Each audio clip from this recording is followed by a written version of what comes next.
So, what is up, guys? So, I did want to talk about another channel that disappeared. I don't know what the whole backstory is, but apparently there were some leaks about his identity, and some people are a little more secretive about that than others, and for good reasons. I do have my face on my channel, and I understand that. But, eventually, especially if you're anonymous, these things are bound to happen where people online want to find out who you are, what you look like, etc.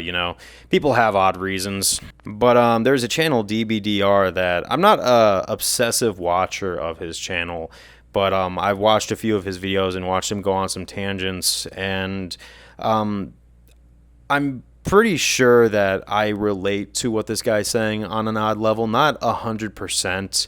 I'm not quite a black pillar or a doomer, mainly because I have been in that way where it kind of feels like you're dealing with society as a whole and you just don't feel valued. And I count myself lucky enough to rise above that or find out that you have to look in the right places and find the people worth talking to. Because there's a lot of talk of black pill, normies, etc. And, as someone who's not really part of the youngest generation that's online, seeing a lot of kids point out normies and feel like they don't fit in with, the TikTok culture and everything like that.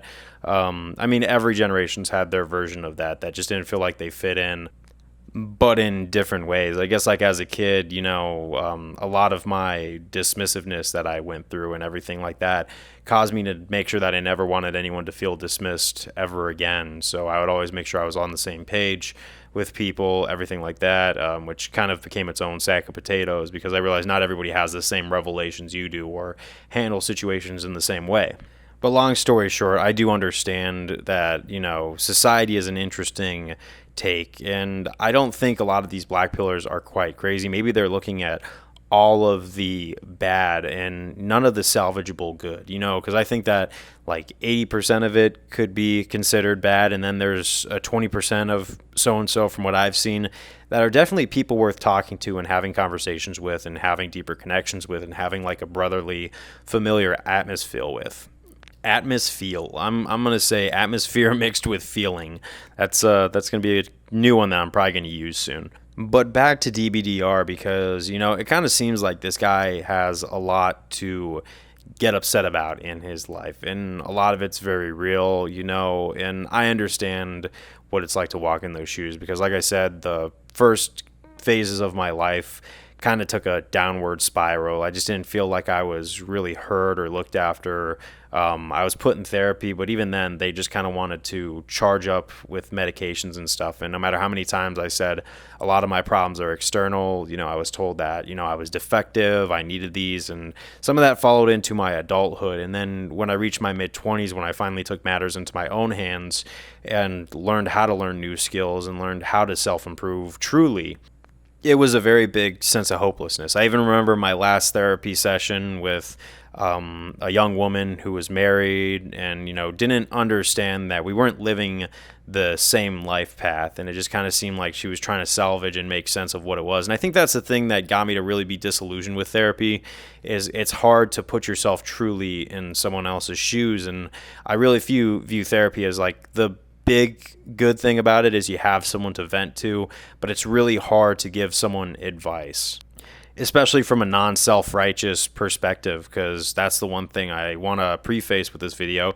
I want to say that, I don't know what's best for everybody. All I do is I just share my experiences or my thoughts, and if anyone could resonate or catch something from it, good. I hope so. And if you were one of the people who benefited from such, then I am grateful that you benefited from watching these videos. And I thank you for taking the time because there's a lot of options out there on the internet. But I watched a couple of DBDR's fans make response videos to the thing, and I understand where that base is coming from. Do I agree with 100% of it? No, but honestly, that's probably because, like I said, I don't walk in 100% of their shoes all the time now. Now, I feel like if we were going to go to my younger self, then yeah, I would definitely probably be black pilled and part of that community. And it kind of hurts me to see a lot of younger people with their own set of problems, who you're hoping they end up on the good end of the spectrum with those, and they overcome it, because you can't quite give them the same advice that you gave yourself, because it is a different time. I mean, when I was their age, it was a little bit more salvageable. There was a lot more good to see, to the point where you don't see the black pillness all that much. Maybe a gray pill, but you get what I'm saying. A lot of these people kind of just want to feel human. It's not necessarily that they want it all or they want to be rich.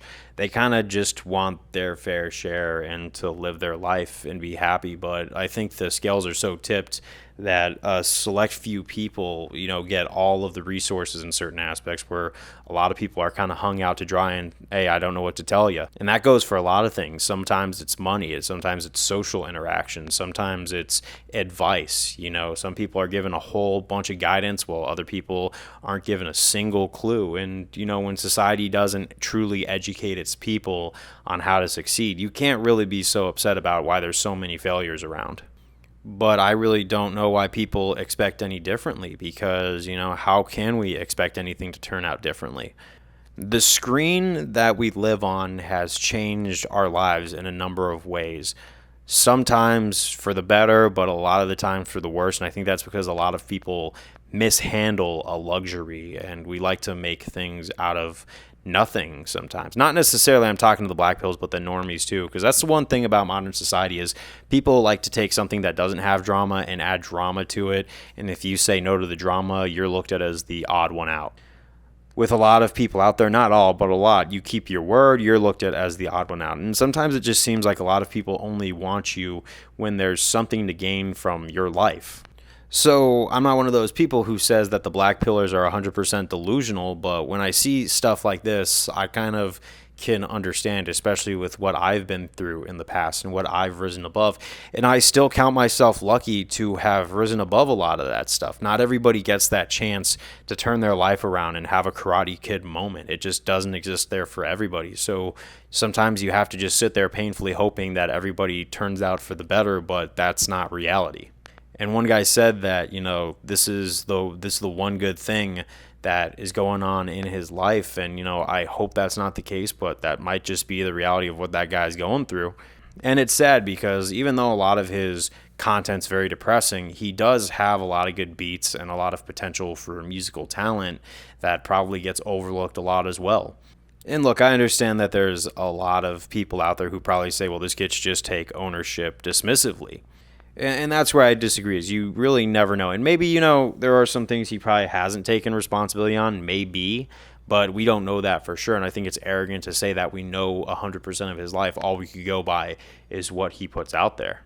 Because I even follow channels like Gerbert Johnson and people like that who are much bigger and have a bigger presence, who kind of see similar things as to what DBDR sees. And I think that there's a lot of people realistically that are kind of waking up to it and want to go a different way. But I would say to the black pillars now that, I don't think you're 100% in the wrong. I think that, there's a lot of merit to what you do see, because a lot of the problems that shallow society does face is pretty out there. And sometimes I think that we have brought on the culture ourselves, because we are basically making our own environment with our human nature.